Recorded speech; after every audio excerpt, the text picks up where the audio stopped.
Hoje é 24 de setembro de 2012, aqui detrás da câmera do celular, eu, Frei Gilvander Luiz Moreira, nós estamos aqui na comunidade carmelitana de Ittenstein, Seminário dos Carmelitas, aqui em Belo Horizonte.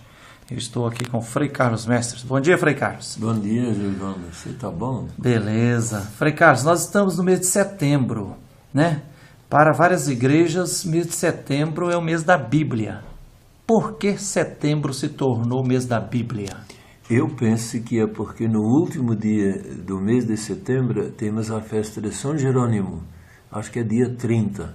E ele, no tempo dele, lá pelo ano, um pouquinho antes do ano 400, havia muitas traduções em latim da Bíblia, chamava Vetus Latina. E o Papa chamou o Jerônimo e disse: Jerônimo, temos que fazer uma tradução vulgata, que significa popular, que o povo entenda e que não tenha tantos erros como as traduções que temos aí. E Jerônimo disse: eu não sei hebraico, como é que eu faço? Aí o Papa diz: estude. E aí ele foi para a Palestina e foi para Belém, ficou na gruta, pertinho onde Jesus nasceu, teve aula com o rabino, estudou hebraico e fez a tradução, que chama Bíblia Vulgata, que significa em português Bíblia Popular. Esta Bíblia até hoje é a tradução oficial assim, da Igreja Católica, Vulgata, em latim. Foi readaptada no começo do século passado. E acho que é por isso que chama a mês de setembro, ficou sendo o mês da Bíblia, por causa de Jerônimo, que foi um grande intérprete e teve muita influência. E os evangélicos, eles têm também o dia da Bíblia. As igrejas todas dedicam um tempo especial à Bíblia, porque a Bíblia é o livro em que a gente conhece melhor quem é Jesus, e a nossa principal obrigação é seguir Jesus, seguir o Cristo e ser cristão, o Cristo grande. Ok, Frei Carlos Mestres, do Concílio Vaticano II para cá, né, com a Dei Verbum, assim, que incentivou e muito a leitura da Bíblia, né, vem nas últimas décadas assim se fortalecendo o mês da Bíblia, né? E a cada ano se escolhe um livro ou um assunto. Nesse ano é o Evangelho de Marcos. Então eu pergunto para o senhor, quando é que foi escrito o Evangelho de Marcos? Bom, Marcos não deixou data escrito. Quando nós escrevemos uma carta, dizemos Belo Horizonte, dia tal, tal, e assinamos. Ele não assinou nem colocou data, mas pelos estudos que foram feitos, provavelmente em torno do ano 70. Do primeiro século. Do primeiro, que quando ele diz, quando a abominação da desolação está instalada no lugar que não deveria estar, que é no templo, que o leitor entenda, ele abre um parênteses, diz o leitor entenda. Então a interpretação de muitos é a desolação da abominação, é o imperador, a estátua do imperador romano colocada no templo de Jerusalém. Isto foi em torno do ano 70. É uma indicação que por aí Marcos deve ter escrito o Evangelho. Frei Carlos, essa é uma informação importante porque tem gente que pensa que os evangelhos é como se fosse assim, uma crônica jornalista escrita ali no calor dos acontecimentos, Jesus fazendo os milagres e alguém já escrevendo, contando as palavras e alguém já escrevendo. Então, assim, são textos posteriores ao ensinamento e à praxis de Jesus, né? Que Marcos tinha duas preocupações. Ser intérprete significa trazer aquilo que Jesus falou e ensinou, e lembrava das comunidades do ano 70 que tinham suas dificuldades, e é pensando nas dificuldades e problemas das comunidades que Marcos escreve e lembra as coisas de Jesus. Então, as duas coisas estão implicadas, Jesus e as comunidades, ligar para que as comunidades que creem em Jesus tenham, nas informações de Marcos, uma resposta para os problemas que eles tinham que enfrentar todos os dias. Ok, Frei Carlos, sempre em muitos cursinhos e encontros bíblicos, volta e meia o senhor lembra aquele triângulo, né, que para entender bem a palavra de Deus tem o texto, o pretexto e o contexto, né? Sim. Eu pergunto, qual era o contexto religioso, social, político, antropológico da época do Evangelho de Marcos? Em vez de dizer texto, pretexto e contexto, sabe o que é melhor dizer? Bíblia. problema e comunidade. Bíblia, Bíblia é o problema texto. e comunidade. Bíblia é o texto. Pretexto é a realidade do povo, os problemas. E contexto é a comunidade, a influência da realidade na comunidade. Essa, como até hoje, vem dos discípulos de Emaús, em que Jesus diz, primeiro eles falam, e Jesus pergunta, de que vocês estão falando? Ele quer saber a realidade. E depois eles dizem, eles vão dizendo, e aí depois quando eles terminam de colocar o problema, Jesus diz, como vocês demoram para entender, ele vai lembrar da Bíblia, o texto. Mas o texto só não abre os olhos. O que abre os olhos é a comunidade. Quando eles entram com Jesus em Emaús, Jesus reza com eles, rompe o pão, eles convidam Jesus, tem gestos de fraternidade, e então é a experiência da fraternidade. Aí os olhos se abrem. E aí eles descobrem Jesus presente. E isto quando nós, na leitura da Bíblia, procuramos ter presente a realidade nossa, os nossos problemas, como Marcos esteve presente. Quando nós lemos o texto para entender bem quem somos, o que Deus pede, e quando fazemos isso em comunidade, aí os olhos nossos também se abrem. E a gente se levanta, ressuscita e volta para Jerusalém, onde estão os problemas. É café, leite e açúcar, 3 coisas. Misturado, ninguém separa. É Bíblia, realidade e comunidade, as 3 coisas. Frei Carlos, especificamente no Evangelho de Marcos, essas 3 coisas, né, o que precisa ser considerado? Então, para se entender bem o Evangelho de Marcos. O texto está lá. Os 16 capítulos, que Sim. É o menor dos 4 evangelhos, né? Então, o texto, o contexto, a comunidade tinha um problema muito grande. Muitos problemas. Eu até anotei alguns aqui.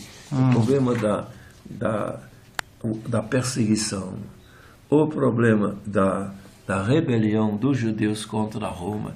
Depois, para quem renegou a fé, tem retorno, a gente pode receber de novo.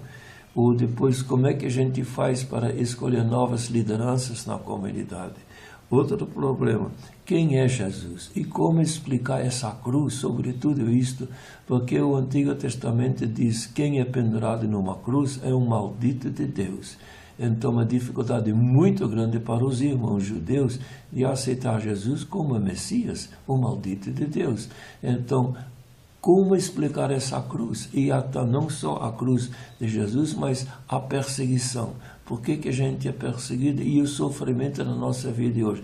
E tantos problemas que tem, a violência, o desemprego, as injustiças, tudo isso, estas dificuldades todas. E depois, o terceiro ponto, a comunidade. E sozinho a gente não dá conta. E quando você lê em comunidade, rezando e lendo juntos, partilhando a fé, aí pouco a pouco a luz vem. Assim o Evangelho de Marcos escreve para as comunidades, para as reuniões. Quando eles estão reunidos, eles lêem o texto.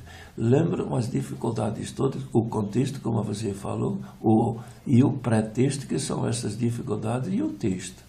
E então, assim fazia Marcos. Teve um rabino, mais ou menos do ano 130, que dizia assim: o mundo repousa sobre 3 colunas. 3. A primeira coluna é a lei. A segunda coluna é, espera aí, a memória escapou. O culto, e a terceira, o amor. Lei, culto, amor. A lei é a Bíblia. Culto é a celebração, a reza. E amor é a conversa, ajudar uns aos outros. Eles faziam assim no tempo de Jesus, e até hoje nós fazemos isso nas reuniões. O que a gente faz num círculo bíblico? Lê a Bíblia, reza e procura aplicar na vida, como ajudar os outros. É a lei, a Bíblia, o culto, a celebração, a reza, e o amor, a partilha ajuda muito. Frei Carlos, arquitetos, engenheiros dizem que para a gente entender bem a organização de uma casa, às vezes a gente precisa entender primeiro o projeto. Aí eu pergunto, como é que se abre o Evangelho de Marcos? Como ele se desenvolve e qual a conclusão? Aí eu vou responder assim: quando alguém faz uma obra de arte, é uma obra de arte. Obra de arte, em primeiro lugar, o artista tem uma inspiração. esta inspiração ele coloca dentro da pedra, dentro da pintura, dentro do canto, não é verdade? Então, quando eu estou diante de uma obra de arte, a inspiração, o espírito que está dentro dessa obra, eu olhando, vai interagir comigo. Então, quando eu leio Marcos, o Espírito de Deus que está lá dentro vai atuar em mim. Então, isso eu acho que, em primeiro lugar, em Marcos tem o Espírito de Deus e isto se comunica. E tem que ler de maneira orante. Então, Marcos começa assim: início da Boa Nova de Jesus Cristo, Filho de Deus. Aí você vai lendo, querendo conhecer e encontrar o Filho de Deus. E aí você vai lendo e você tem certas surpresas. Quando os demônios gritam a Jesus, Filho de Deus, Jesus cala a boca. Quando o sumo sacerdote pergunta, o Senhor é o Filho de Deus? Jesus diz, eu sou, e vocês vão ver o Filho do Homem descendo do céu. Ele pergunta se é o Filho de Deus e responde que é Filho do Homem. E no finzinho do Evangelho, depois que Jesus morre, soltando um grito, abandonado na cruz sozinho, o soldado romano diz assim, realmente esse é o Filho de Deus.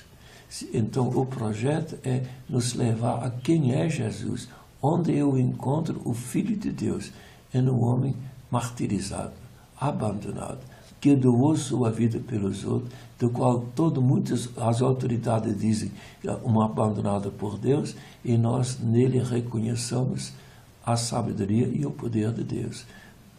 Naquele tempo diziam assim, a cruz é escândalo para os judeus, loucura para os gregos, lembra?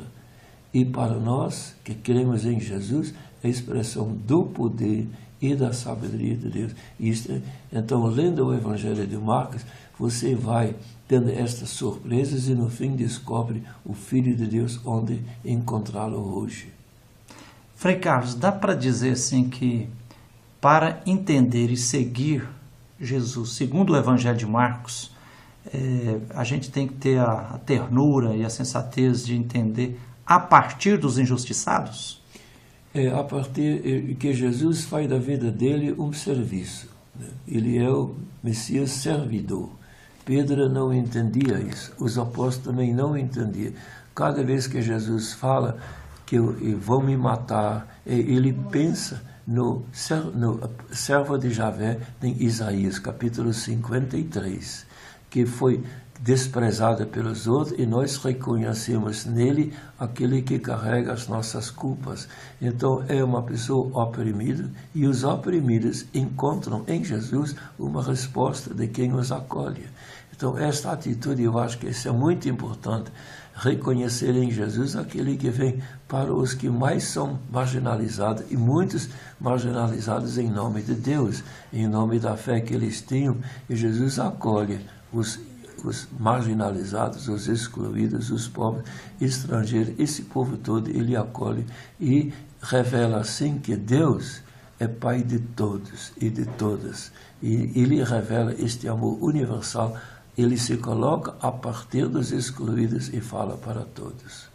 Frei Carlos, dá para, estamos quase encerrando, mas dá para, uma última perguntinha, dá para dizer assim que no Evangelho de Marcos, via de regra, os apóstolos e os discípulos têm uma dificuldade grande, são assim meio ignorantes e têm chucros para entender o projeto do Evangelho, a mensagem de Jesus, e que os marginalizados, os chamados de fora, têm mais sensibilidade para captar a proposta?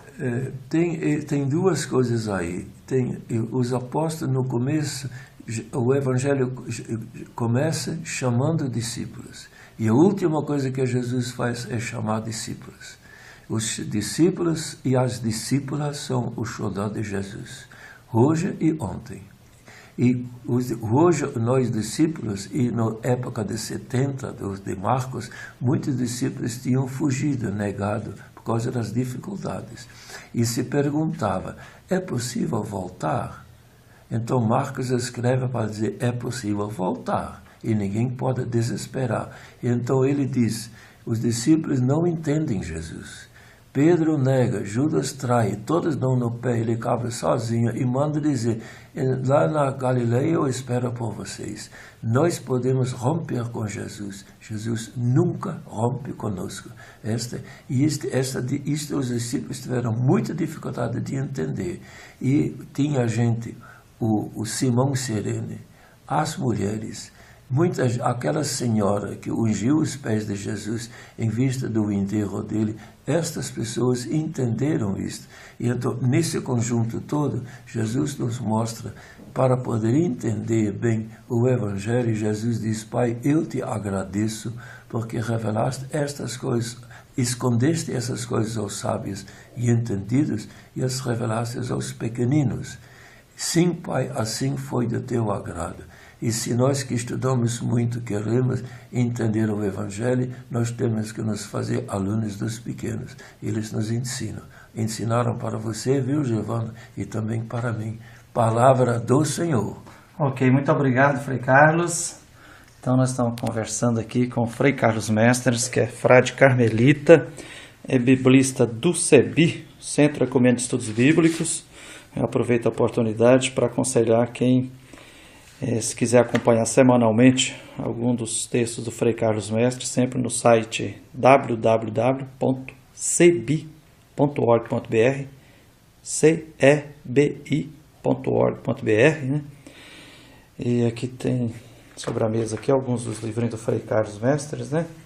Os 10 Mandamentos, Ferramenta da Comunidade, sobre Ruth, uma história da Bíblia, Bíblia, livro feito em mutirão, Carlos Mestres, o livro Paraíso Terrestre, Saudade ou Esperança. Outro livro do Frei Carlos, A Missão do Povo que Sofre, Tu és o meu servo. Palavra de Deus na História dos Homens.